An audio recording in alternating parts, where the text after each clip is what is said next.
South India shopping mall the wedding మంత్ర సరికొత్త wedding collection south India shopping mall. నమస్తే, welcome to Suman TV. నేను మానస. గత కొన్ని రోజులుగా మనం చూస్తున్నాము కరోనా కేసెస్ మళ్ళీ పెరిగిపోతున్నాయి. అయితే ఇప్పుడు వారం రోజుల్లోనే చూసినట్లయితే ఇండియాలో 1000కి పైగా కేసులు నమోదయ్యాయి. మరి ఈ పరిస్థితి గురించి డిస్కస్ చేయడానికి, అలాగే ఎలాంటి జాగ్రత్తలు తీసుకోవాలి అనే విషయాల గురించి మనం తెలుసుకుందాం.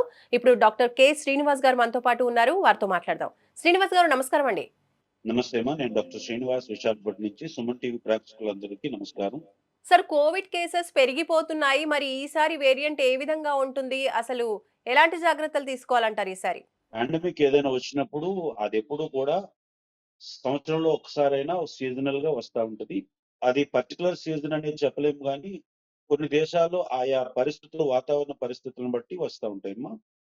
సో ఇప్పుడైతే మా తైవాన్, సింగపూర్, ఆమ్, మలేషియా లాంటి దేశాల్లో ఈ కేసెస్ వస్తూ ఉన్నాయి. ఇప్పుడు ఏదైతే వేరియంట్ వచ్చిందో ఇది మ్యూటేట్ అయ్యి వచ్చింది. ఇది తీవ్రమైనటువంటి పరిస్థితులు మన దేశంలో అయితే పెద్దగా లేవు గానీ, ఆ పర్టిక్యులర్ 4 దేశాల్లో ఈ యొక్క హ్మ్, కోవిడ్ బారిన పడినటువంటి ప్రజలు హాస్పిటల్‌లో వేల సంఖ్యలో, సింగపూర్‌లో అయితే వేల సంఖ్యలోనే జాయిన్ అయ్యారు. మరణాలైతే పెద్దగా సంభవించటం లేదు. ఇది పెద్ద ప్రమాదకరం కాకపోయినప్పటికీ కూడా తగు జాగ్రత్తలు తీసుకోవాలి. ఈ కోవిడ్ అనేది ప్రతి సంవత్సరం కూడా వస్తుంది. ఏదో ఒక టైంలో వస్తా ఉంటది కాబట్టి ఎవరు ఆందోళన చెందాల్సిన అవసరం అయితే లేదు. ఓకే. సో ఇది రిపిటేటివ్‌గా ఎవ్రీ ఇయర్ వచ్చే అవకాశం ఉందంటున్నారు. మరి ఈసారి వచ్చినటువంటి ఈ కొత్త వేరియంట్ వల్ల ఎవరికి రిస్క్ ఎక్కువగా ఉంటుంది? ఇప్పుడు ఇండియాలో చూసినట్లయితే వారం రోజుల్లో ఒక 1000 పైగానే కేసెస్ నమోదయ్యాయి. కాబట్టి ఈసారి అవును. ఎవరికి రిస్క్ ఎక్కువగా ఉండే అవకాశం ఉంది? అంటే పిల్లలకా? యెస్. పెద్దవాళ్ళకా? విషయం ఏంటంటేమా ఇండియాలో ఇండియా చాలా పెద్ద పాపులేటెడ్ వన్ 145,00,00,000 జనాభా కలిగినటువంటి పాపులేటెడ్ కంట్రీ. అన్ని దేశాల్లోంచి ప్రయాణాలు సాగుతూ ఉంటాయి. పర్టిక్యులర్‌గా ఈ ఇన్ఫెక్ట్ అయినటువంటి దేశాల నుంచి వస్తున్న వారు ఎవరైతే ఉన్నారో వారిని మనం భారతదేశ గవర్నమెంట్ కొద్దిగా కంట్రోల్ చేయగలిగితే మన దేశంలో ఉన్నటువంటి ఈ కేసెస్‌ని తగ్గించొచ్చు. ఈ వారం రోజుల్లో మన దేశంలో సుమారుగా ఒక 1000, 1100 కేసులు నమోదయ్యాయి. ఇందులో సీరియస్ అయినటువంటి కేసెస్, హాస్పిటల్‌లో ఉన్నటువంటి కేసెస్ పెద్దగా లేకపోయినప్పటికీ కూడా, ముఖ్యంగా ఈ ఒమైక్రాన్ కంటే కొద్దిగా మ్యూటేట్ అయ్యి పెద్దగా ఈ వైరస్ కొద్దిగా పెద్దదే అని చెప్పాలి. అయినప్పుడు కూడా ఇది సాధారణమైనటువంటి ఆరోగ్యవంతుల మీద ఎటువంటి దాడి చేయదు. సాధారణమైనటువంటి జలుబు, దగ్గు, జ్వరంతో ఈ యొక్క ఓ 10-12 రోజుల్లో ఛాన్స్ ఉంది. ముఖ్యంగా ఎవరు జాగ్రత్తగా ఉండాలంటే చిన్న పిల్లలు గాని, దీర్ఘకాలంగా మందులు వాడుతున్నటువంటి ఊపిరితిత్తులకు సంబంధించినటువంటి, శ్వాసకోశ సంబంధించినటువంటి మందులు వాడుతున్న వారు గాని, చిన్న పిల్లలు ఎవరైతే ప్రీమెచ్యూర్ బేబీస్ ఉంటారో వారు గాని, అలాగే గుండె జబ్బుల గురించి వాడుతున్నటువంటి మందులు వాడుతున్న వారు గాని, క్యాన్సర్‌కి దీర్ఘకాలంగా మందులు వాడుతున్న వారు గాని, అలాగే హెచ్ఐవి లాంటిది ఆహ్, ఇమ్యూన్ ఆటో ఇమ్యూన్ రోగాలు ఉన్నవారు కొద్దిగా జాగ్రత్త పడితే సరిపోతుంది. వీరు మాత్రం తగు జాగ్రత్తలు తీసుకోవాలి. అయితే ముఖ్యంగా చెప్పేదేంటంటే, వచ్చిందా రాలేదా అని ఆలోచించే కంటే నేను ఒకటే చెప్తా ఉన్నాను ప్రజలందరికీ. ఖచ్చితంగా ప్రతి ఒక్కరు మాస్క్‌ని విధిగా వేసుకోవాలి. సోషల్ డిస్టెన్స్‌ని పాటించగలిగితే, మన దేశంలో ఈ యొక్క వైరస్‌ని మనం ఖచ్చితంగా వైరస్ బారిన పడకుండా మనం తప్పించుకునే ఛాన్స్ ఉంది. అంటే రీసెంట్‌గా న్యూస్‌లో గూడా చూసాం సార్. ఒక చిన్న పాపకు కూడా కోవిడ్ సోకింది, చనిపోయింది. అలాగే కొంతమంది డాక్టర్స్‌కి, అలాగే మెడికల్ సర్వీసెస్‌లో ఉన్న వాళ్ళకి కూడా అవును. ఇది అంటే ట్రీట్ చేస్తున్నప్పుడు వీళ్ళకి కూడా సోకినటువంటి పరిస్థితులు మనం చూస్తూ ఉన్నాం. సో, హ్మ్. ఎలాంటి జాగ్రత్తలు తీసుకోవచ్చు ఈ కొత్త వేరియంట్ నుంచి తప్పించుకోవడానికి? ముఖ్యంగా విశాఖపట్నం నుంచి నేను మాట్లాడుతున్నాను కాబట్టి, విశాఖపట్నంలో కూడా ఒక హౌస్ సర్జన్‌కి డాక్టర్ గారికి ఒక ఆయనకి పాజిటివ్ వచ్చింది. మరికొన్ని కేసులు కూడా నమోదయ్యాయి. ముఖ్యంగా చెప్పేదేంటంటే ప్రజలందరికీ చెప్తున్నదేమిటంటే, ఇది ఒమైక్రాన్ కంటే కొద్దిగా పెద్ద వేరియంట్ కాబట్టి, ఇది చాలా త్వరగా డ్రాప్లెట్స్ ద్వారా అనగా మనుషులు మాట్లాడుతున్నప్పుడు నోట్లోంచి వచ్చే తుంపర్ల ద్వారా స్ప్రెడ్ అయ్యే ఛాన్స్ ఉంది కాబట్టి, జబ్బు వచ్చిందా రాలేదా, లేకపోతే వైరస్ ఉందా లేదా ఇయన్నీ ఊహించే కంటే ప్రతి ఒక్కరూ విధిగా మాస్క్ వేసుకోవాలి.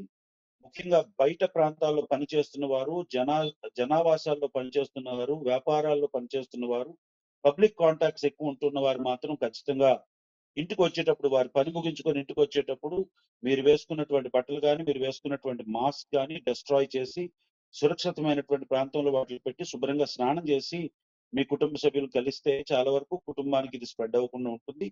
అంతేకాకుండా హాస్పిటల్‌లో ఎవరైతే ఉన్నారో, ఈ హాస్పిటల్‌లో ఉండేవారు విజిట్ చేయడానికి వెళ్ళేటప్పుడు తగు జాగ్రత్తలు తీసుకొని వెళ్ళాలి. వీలైనంత తక్కువ మంది వెళ్ళడం మంచిది. దీర్ఘకాలిక రోగాలతో బాధపడుతున్న వారు, అలాగే హెచ్ఐవి లాంటి ఇందాక చెప్పినట్టుగా హెచ్ఐవి లాగా, అలాగే ఊపిరితిత్తులకు సంబంధించినటువంటి ఆస్తమా, శ్వాసకోశ సిఓపిడిస్ లాంటి జబ్బులు ఉన్నవారైతే మాత్రం మరి కాస్త జాగ్రత్తలు వహించాలి. ప్రీమెచ్యూర్ బేబీస్ గాని, ముఖ్యంగా చిన్న పిల్లలు, చంటి పిల్లల విషయంలో ఒక విషయం మాత్రం గుర్తుంచుకోండి. ఏ ఒక్కరు కూడా నేరుగా వెళ్లి పిల్లల్ని తాకడం గాని, ముద్దులు పెట్టడం గాని ఇలాంటివి చేయకుండా పిల్లల్ని చాలా జాగ్రత్తగా ఉంచగలిగితే మంచిది అని ఈ సందర్భంగా తెలియజేస్తాను. ఇప్పుడు కోవిడ్ రాకుండా మళ్ళీ వ్యాక్సిన్స్ తీసుకుంటే మంచిదంటారా ఇప్పుడున్నటువంటి సిట్యుయేషన్స్‌లో?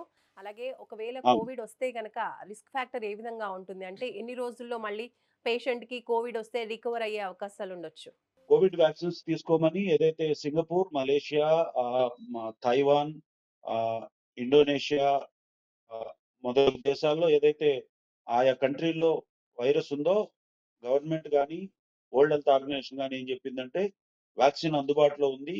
వ్యాక్సిన్ చేసుకోవాలనే ప్రభుత్వం అలర్ట్ చేస్తా ఉంది. ప్రజల్ని అలర్ట్ చేస్తా ఉంది. ఆల్రెడీ భారతదేశంలో అయితే 78% వ్యాక్సిన్ చేసుకొనే ఉన్నారు చాలా మంది జనాలు. ఒకవేళ చేసుకోకపోతే బూస్టర్ కూడా చేసుకోవచ్చు. ఇప్పుడు అందుబాటులో అయితే ఇండియాలో పెద్దగా ఈ యొక్క కోవిడ్ వ్యాక్సిన్ అందుబాటులో లేదు. కారణం ఏంటంటే గవర్నమెంట్‌నే దీన్ని రీకాల్ చేసింది. దీనివల్ల సైడ్ ఎఫెక్ట్స్ ఉన్నాయని పెద్దగా పనిచేయటం లేదు. నేనేమంటున్నానంటే వ్యాక్సిన్ తీసుకోవడం మంచిదా? తీసుకోకపోవడం మంచిదా? అనే కంటే మనంతరం స్వయంగా ఎవరు వ్యక్తిగతంగా వారు జాగ్రత్తలు తీసుకొని మాస్క్ విధిగా ధరించి మీ సోషల్ డిస్టెన్స్‌ని పాటిస్తూ చేతులను శుభ్రంగా కడుక్కోవడం వలన దీన్ని నివారించొచ్చే తప్ప ఒక మాటలో చెప్పాలంటే సాధారణ జలుబు కూడా మనిషి నుంచి మనిషికి చాలా తొందరగా సోకుతుంది కాబట్టి జలుబున్న ప్రతి ఒక్కరు, దగ్గొచ్చిన ప్రతి ఒక్కరు కొద్దిగా మాస్క్ వేసుకొని సోషల్ డిస్టెన్స్ పాటించగలిగితే, మీ చేతులను శుభ్రంగా చేసుకోగలిగితే మంచి ఆరోగ్యపు అలవాట్లు ముఖ్యంగా ఈ కాలంలో స్ట్రెస్ ఎక్కువగా ఉంది. స్ట్రెస్ ఎక్కువగా ఉండి నిద్రపోయే టైం దొరకటం లేదు.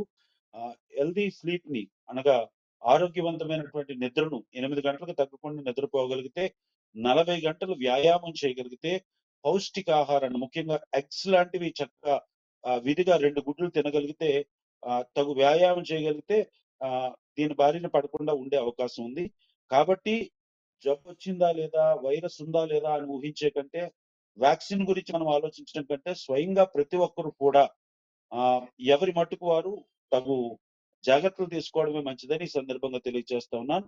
మంచి ఆహారపు అలవాట్ల ద్వారా, మంచి వ్యాయామం ద్వారా, సరైనటువంటి నిద్ర ద్వారా ఈ యొక్క వైరస్ నుంచి మనం బయటపడవచ్చు. వచ్చినప్పటికి కూడా ఎగ్జాక్ట్‌గా 7 రోజుల నుంచి 14 రోజుల్లో ప్రతి ఒక్కరు రికవర్ అయిపోతారు. ఎవరికీ ప్రాణాపాయం రాదని ఈ సందర్భంగా తెలియజేస్తాం. రైట్. థ్యాంక్ యూ డాక్టర్ గారు. Thank you so much. So చూస్తున్నారు కదండీ డాక్టర్ శ్రీనివాస్ గారు మనకు చాలా క్లియర్‌గా తెలియజేస్తున్నారు. అంతగా భయపడాల్సిన విషయం లేదు. ఒకవేళ కోవిడ్ వచ్చినా గూడా 7-14 డేస్‌లో రికవర్ అయ్యే అవకాశం ఉంది. అయితే అంటే precaution is better than cure అన్నట్టుగా ముందుగానే జాగ్రత్తగా ఉండడం, వ్యక్తిగతంగా కొంచెం సేఫ్‌గా బయటికి వెళ్ళినప్పుడు గూడా మాస్క్స్ ధరించడం, అలాగే హ్యాండ్స్ ఎప్పుడు కూడా శానిటైజ్ చేసుకుంటూ ఉండడం. ఇలాంటి ప్రికాషన్స్ పాటించినట్లయితే మనం రాకుండానే ప్రివెంట్ చేసినట్లయితే చాలా వరకు గూడా సేఫ్ అని మనకి డాక్టర్ గారు తెలియజేస్తూ ఉన్నారు. చూస్తూనే ఉండండి సుమన్ టీవీ. నమస్తే.